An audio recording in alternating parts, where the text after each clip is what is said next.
Who says you can't smoke in the rain?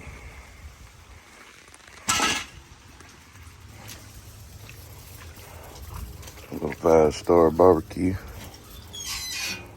That needs a good hot hickory fire. Paul Lee, managing the grill there. I'm the manager. I ain't got to do nothing. Stay out of the rain.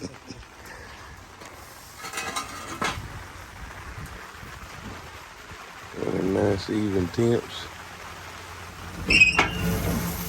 Got some hams on there.